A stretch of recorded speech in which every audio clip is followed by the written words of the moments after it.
भगवान भोलेनाथ और माता पार्वती के पुत्र गणेश और कार्तिकेय की महिमा से तो आप सभी परिचित हैं। पुराणों में इन दोनों भाइयों के विवाह की कथा का भी वर्णन किया गया है। आज हम आपको प्रथम पूज्य भगवान श्री गणेश के विवाह से जुड़े एक कथा के बारे में बताने जा रहे हैं, जो काफ़ी दिलचस्प है।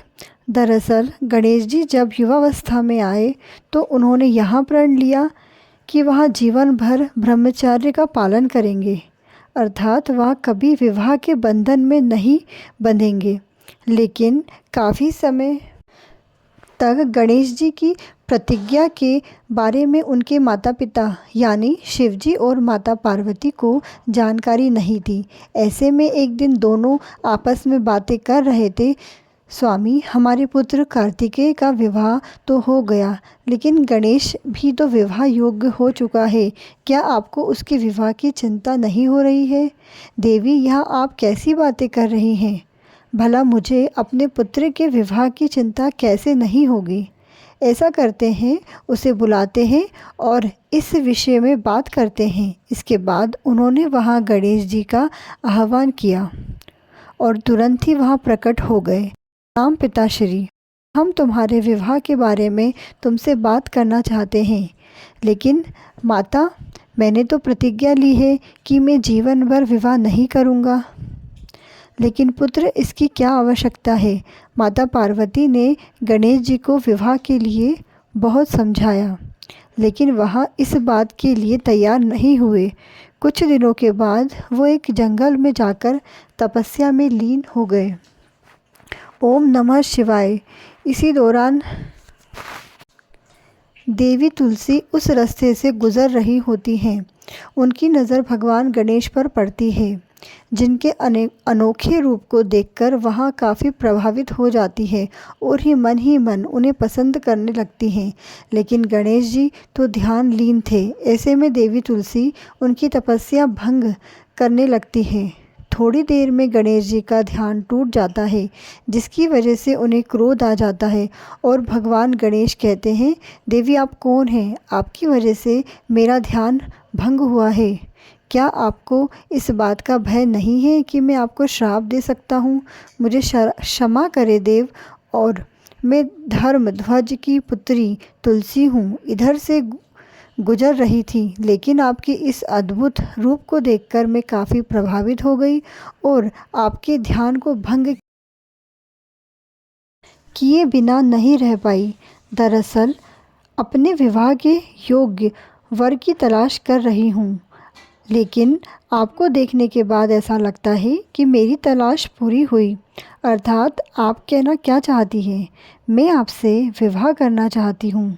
नहीं, आप अपने मन से इस ख्याल को निकाल दीजिए। आपसे विवाह नहीं कर सकता हूँ। फिर तुलसी जी ने कहा, लेकिन क्यों? क्या मैं इसकी वजह जान सकती हूँ? गणेश जी कहने लगे, क्योंकि मैंने विवाह नहीं करने की प्रतिज्ञा ली है, इसलिए कृपया करके आप यहाँ से चले जाइए। भगवान गणेश ने देवी तुलसी से विवाह के प्रस्ताव को ठुकरा दिया, जिसकी वजह से देवी तुलसी को काफ़ी क्रोध आ गया और उन्होंने गणेश जी को श्राप दे दिया। आपने मेरे विवाह के प्रस्ताव को ठुकराकर बिल्कुल भी अच्छा नहीं किया, इसलिए मैं आपको श्राप देती हूँ कि आने वाले समय में आपकी एक नहीं बल्कि 2 शादियाँ होगी। आपको 2 पत्नी के साथ अपना जीवन यापन करना होगा। इसके बाद वहाँ से देवी तुलसी चली जाती है। धीरे धीरे समय बीतने लगता है और अब गणेश जी का भी मन विवाह करने का होने लगता है, लेकिन उनके विचित्र रूप की वजह से कोई अपनी पुत्री का विवाह उनसे नहीं करना चाहता था। ऐसे में गणेश जी काफ़ी परेशान रहने लगे। काफ़ी वक्त बीत जाने पर अब उन्हें क्रोध आने लगा था। ऐसे में उन्होंने अपने वाहन मूषक के साथ एक योजना बनाई। मूषक जी, मैं चाहता हूँ आज के बाद देवलोक में किसी भी देवी देवता का विवाह ना हो पाए जब तक मेरा विवाह ना हो। लेकिन इसके लिए मुझे क्या करना होगा? प्रभु, आपको बस यह करना कि जब भी किसी का विवाह होने लगे उसमें विघ्न डालना है, ताकि वहाँ विवाह हो ना सके। प्रभु बस आप देखते जाइए मैं कैसे विवाह में विघ्न डालता हूँ। और अब जब किसी देवी या देवता का विवाह होने लगता है तो मूषक जाकर उसमें विघ्न डाल देते हैं। कभी किसी के मंडप को तोड़ देते हैं, कभी कुछ, और ऐसे में सभी देवगण काफ़ी परेशान हो गए और सब मिलकर भगवान शिव और माता पार्वती के पास गए। प्रभु हमारी समस्या का समाधान कीजिए। प्रभु कहते हैं, क्या बात है, आप सभी किस बात को लेकर इतने परेशान और चिंतित हैं? प्रभु गणेश जी किसी का विवाह नहीं होने दे रहे हैं। जब भी किसी का विवाह होने लगता है अपने वाहन मूषक को भेजकर सब तहस नहस कर देते हैं। अब आप ही कुछ कीजिए। प्रभु इस समस्या के समाधान के लिए सबको ब्रह्मा जी के पास जाना चाहिए। वे ही आपको इस समस्या से निकाल सकते हैं। शिव जी की आज्ञा मानकर सभी देवी देवता ब्रह्मा जी के पास गए और अपनी परेशानी के बारे में बताया। प्रभु हमारी समस्या का समाधान कीजिए। किस समस्या से आप लोगों को इस तरह परेशान कर रखा है? प्रभु गणेश जी किसी देवी देवता का विवाह नहीं होने दे रहे हैं। हम सभी शिव जी के पास गए थे, लेकिन उन्होंने हमें आपके पास भेजा है। चिंतित न हो, हर समस्या का समाधान अवश्य होता है। ब्रह्मा जी ने अपने योग बल से 2 कन्या को उत्पन्न किया। उनका नाम रिद्धि और सिद्धि रखा। मैंने जिस उद्देश्य से तुम दोनों को उत्पन्न किया है, सदैव उसका स्मरण रखना। इस बात का खास ध्यान रखना किसी के भी विवाह में गणेश जी विघ्न न उत्पन्न कर पाए। ब्रह्मदेव हम दोनों सदैव इस बात का स्मरण रखेंगे। इसके बाद रिद्धि और सिद्धि को लेकर ब्रह्मदेव भगवान गणेश जी के पास गए। प्रणाम ब्रह्मदेव, आपका यहाँ आना कैसे हुआ? प्रथम पूज्य, यहाँ मेरी 2 पुत्रियाँ हैं, रिद्धि और सिद्धि। मैं चाहता हूँ आप इन दोनों को शिक्षा प्रदान करें। अवश्य, मैं आपकी बात कैसे टाल सकता हूँ? इसे अपना कर्तव्य समझकर मैं अवश्य ऐसा ही करूँगा। इसके बाद गणेश जी रिद्धि और सिद्धि को शिक्षा देने लग जाते हैं। एक दिन मूषक जी दौड़ते हुए आते हैं और गणेश जी से कहते हैं, प्रभु आज फिर स्वर्गलोक में किसी के विवाह की तैयारी जोरों शोरों से चल रही है। प्रभु मुझे क्या करना है? मूषक को वहां आकर बोलते हुए देखा। रिद्धि सिद्धि गणेश जी का ध्यान भटकाने के लिए कुछ प्रश्न करने लग जाती हैं। प्रभु धर्म और कर्म के विषय में जो आपने बताया था, मैं चाहती हूँ आप उसे विस्तार से मुझे समझाइए।